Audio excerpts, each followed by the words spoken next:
is the author of The Critical Philosophy of Race Issue on Xenophobia and Racism, and Reading Descartes Otherwise, Blind, Mad, Dreamy, and Bad. She teaches regularly at numerous writing programs, in addition to her full-time preoccupation of pondering philopoetics with poets.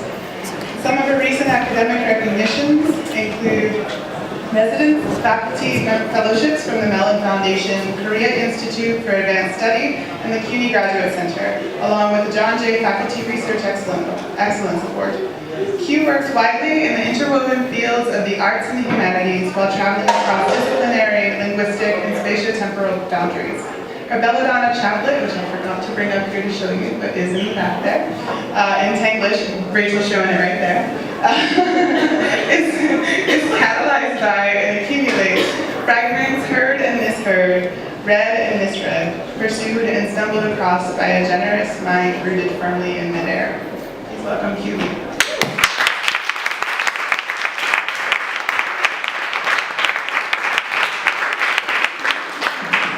Thank you, Lindsay. Can you hear me okay in the back? I want to make sure. Yes. Excellent. Okay, I'll project better, I hope. So, as you've gathered from Liz's generous introduction, I'm an academic as well as a human being. And I teach philosophy of mother also subject and in philosophy department. So I now know like what it feels to be like a openly poetic, like in poetry kind of scene. And so and that's kind of how I've been feeling ever since I was embraced and adopted by this poetry community of New York, and for which I'm immensely grateful.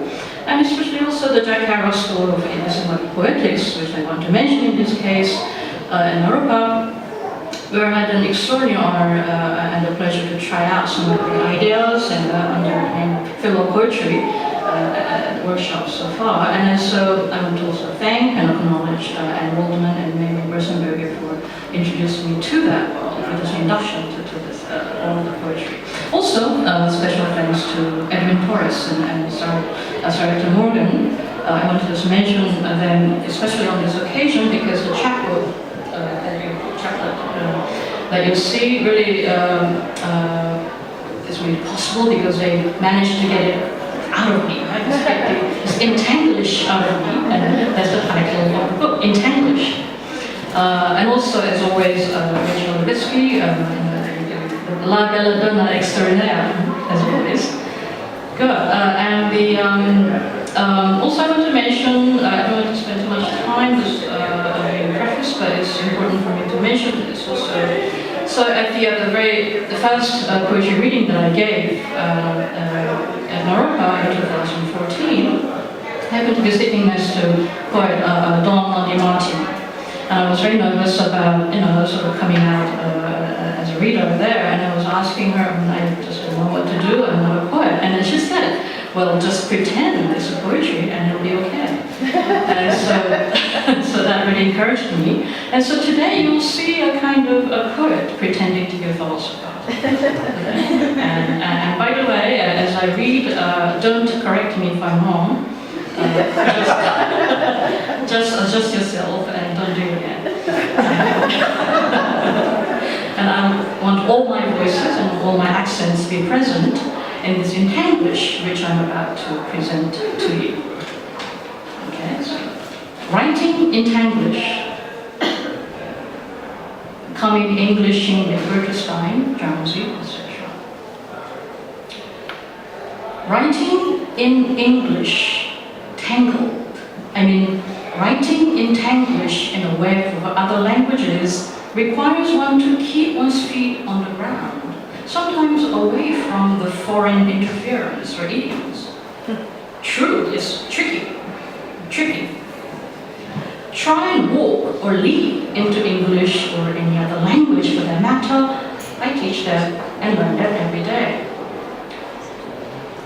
Literally true, it is hard to jump about if you keep both feet that way, firmly there. unless it's some sort of the Irish dancing we're talking about. And of course, as Bella Levitsky is quoted as saying, to move free, you must be deeply rooted, unquote.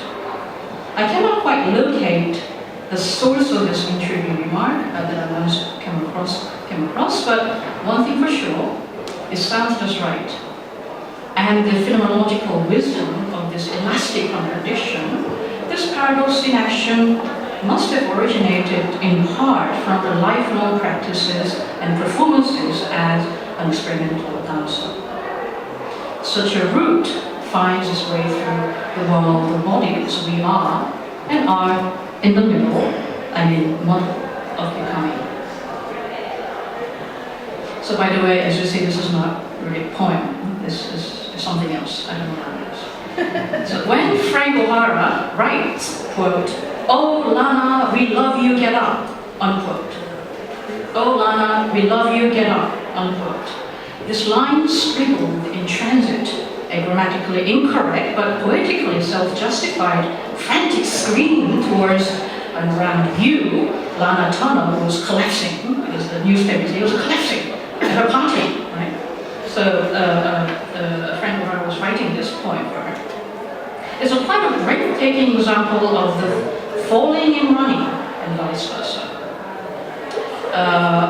To use a bit of Beckettian idioms here, we see how the scene shows the novel possibility of failing well, or of avoiding falling by failing accurately.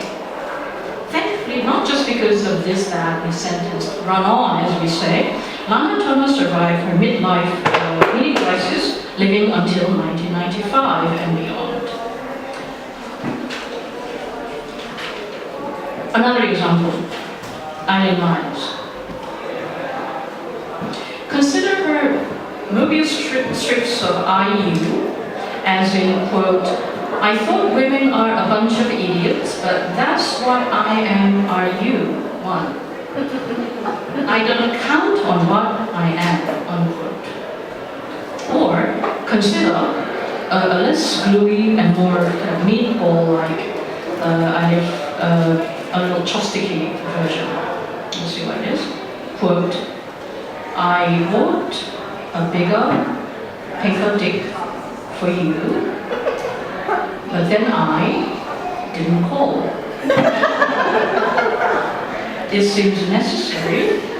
You're tall, and I miss you all the time."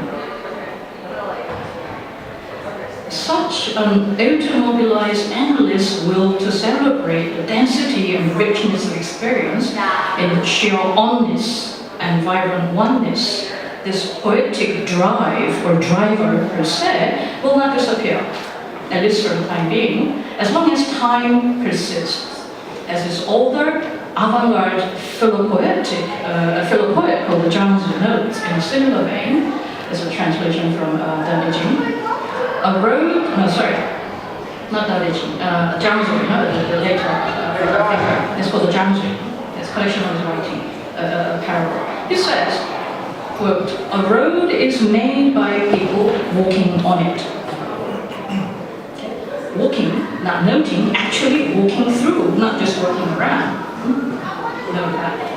So walk on by, walk 500 miles, or as Chinese say, 10,000 li along Yangtze River, away from home.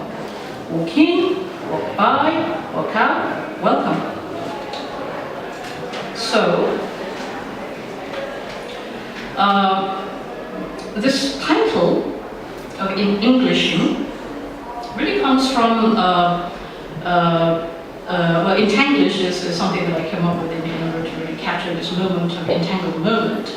But I want to read this passage that really became an inspiration for me for this prose poem, or poetic prose rather. And I was passing by, I want to read this passage. We have to be out of here in 20 minutes and there's another reader, so 5 minutes. Okay, 5 minutes. So you might want to get to the poem. Okay. Just right to it. Just 5 minutes. Yeah. Okay. So, passing, so you have to hear this word, when I say Chicago, think of C-H-I-C-A-G-O, and then S-H-I-K-A-G-O. So it was the name of a restaurant in Chicago, Japanese restaurant. Right? So passing by Chicago in Chicago, I see something else pass by. It was a few years ago, a restaurant now closed, I see. I remember being reminded of this notion, common English, a term coined by William Keston, the first English thinker whose assiduous promotion of lay literacy accelerated English kind of standardization. And so, now, what I seem to hear, like, when I see the word Chicago in the corner of my eye, is some sensation of certain cultural deja vu, right? Feeling of inaugural double fascination with what Keston witnessed and what he wrote down, back and forth, meaning how the spellings change, right? English, the same word, but you have a different spellings, right? And so, what I want to capture in English is this double inscription of Chicago and Chicago. You don't really see it unless you see it. You can hear it, right? So one last sentence. This is from.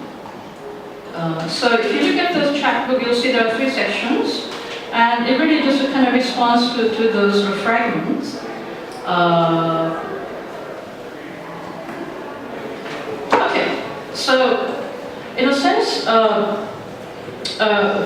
If I were to title my chapbook differently, I could have actually titled it English as a Secondary Language. And this is the kind of title of a book that I'm thinking about writing. It's in that sense. I'm just going to read a quotation from Gertrude Stein and see how the connection is made. This is a quotation from Gertrude Stein. There is another very curious thing about detective stories. In real life, people are interested in the crime more than they are in detection. It's the